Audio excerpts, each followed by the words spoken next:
مفتی صاحب، جب سردی زیادہ ہوتی ہیں تو لوگ ہیٹر کو چلا کر نماز پڑھتے ہیں، اپنے سامنے رکھ کر ہیٹر کو نماز پڑھتے ہیں، جبکہ حکم یہ ہے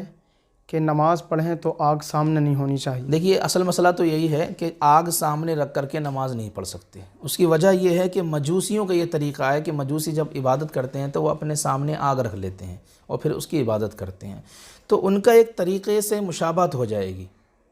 مجوسیوں کی ایک طریقے سے مشابہت ہو جائے گی کہ آگ سامنے ہے اور پھر ہم نماز پڑھ رہے ہیں۔ اگرچہ کوئی بھی کسی مسلمان کی یہ نیت نہیں ہوتی کہ میں آگ کو سجدہ کر رہا ہوں۔ مومن کا سجدہ تو صرف اللہ تعالیٰ کے لیے ہوتا ہے، کسی کی نیت نہیں ہوتی کہ میں آگ کو سجدہ کر رہا ہوں یا میں آگ کی عبادت کر رہا ہوں، جس طرح مجوسیوں کی نیت ہوتی ہے کہ ہم آگ کی عبادت کر رہے ہیں۔ تو لہٰذا آگ سامنے رکھ کر کے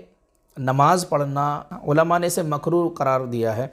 لیکن یہ اس آگ کے بارے میں ہے کہ جو بھڑکتی ہوئی آگ ہو، دہکتی ہوئی آگ ہے، مثلا انگارہ ہے، کوئلہ وغیرہ، جو بھڑکتی اور دہکتی ہوئی آگ ہے، اس کو سامنے رکھ کر کے علماء نے فرمایا کہ نماز پڑھنا مکروہ ہے۔ لیکن جو دہکتی آگ نہیں ہے، مثال کے طور پر جیسے ہیٹر ہے، تو ہیٹر یہ دہکتی یا بھڑکتی آگ نہیں ہے، لہذا یہ سامنے رکھا ہو تو نماز بلا کراہت جائز ہے۔ البتہ بہتر یہی ہے کہ ہیٹر نہ رکھیں، لیکن اگر سردی زیادہ ہے تو اگر ہیٹر رکھ کر کے سامنے ہیٹر رکھ کر کے نماز پڑھ لی تو اس میں کوئی حرج کی بات نہیں۔